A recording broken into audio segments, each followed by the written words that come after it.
लखनऊ की MP MLA अदालत ने कांग्रेस सांसद राहुल गांधी के खिलाफ दाखिल दोहरी नागरिकता से जुड़ा मामला खारिज कर दिया है।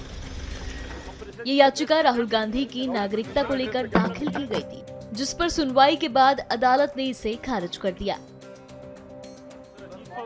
इस फैसले को राहुल गांधी के लिए एक बड़ी कानूनी राहत के तौर पर देखा जा रहा है। तो वहीं अब इस ऑर्डर को चैलेंज कर लखनऊ में ही राहुल गांधी के खिलाफ एक और मुकदमा दायर किया गया था। सुनिए याचिकाकर्ता ने क्या कुछ बताया। आज माननीय विशेष न्यायालय के सामने फैसला सुनवाई होना था, तो हमने माननीय विशेष न्यायालय के सामने याचिका दाखिल किया था कि श्री राहुल गांधी इनके ऊपर एफआईआर करें, एफआईआर करने का आदेश प्राप्त करें। लेकिन माननीय न्यायालय को शायद ये प्रकरण के बारे में समझ नहीं आया कि हमारे याचिका हमने क्या पूछा है उनको। हमने यहाँ तक माननीय न्यायालय के सामने पूछा ही नहीं कि वो उनके नागरिकता के बारे में अंतिम फैसला करे, ये हमने पूछा ही नहीं।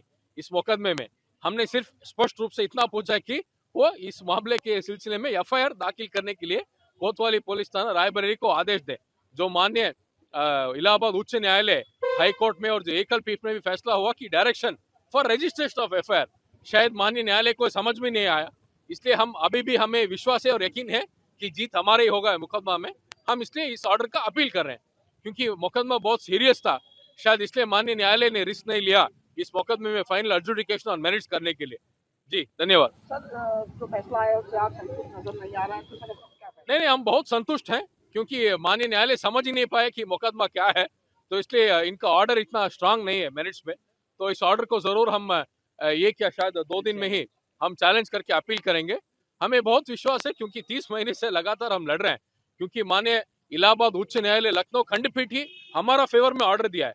तो ये तो लोअर कोर्ट है, जब हाई कोर्ट ही नहीं खुद हमारे ऑर्डर पक्ष में हमने ऑर्डर दिया है, तो हमें जरूर विश्वास है और यकीन है कि जीत हमारा ही होगा मुकदमा में। वहीं दूसरी ओर रायबरेली की एमपी एमएलए अदालत में कांग्रेस नेतृत्व से जुड़ा एक नया मामला सामने आ गया। यहाँ राहुल गांधी, सोनिया गांधी, प्रियंका गांधी और 45 अन्य लोगों के खिलाफ एक याचिका दायर की गई है।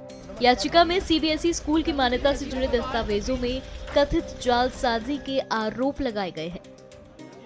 शिकायतकर्ता का आरोप है कि स्कूल की मान्यता के लिए गलत दस्तावेजों का इस्तेमाल किया गया और इसी आधार पर अदालत से जांच की मांग की गई है। आज हमने याचिका डाली है जिसमें सोनिया गांधी सहित 45 लोगों को, जिसमें हर्षिता माथुर कलेक्टर भी हैं और अमृता सिंह एडीएम वित्त भी हैं। ये मुकदमा हमने दर्ज किया है।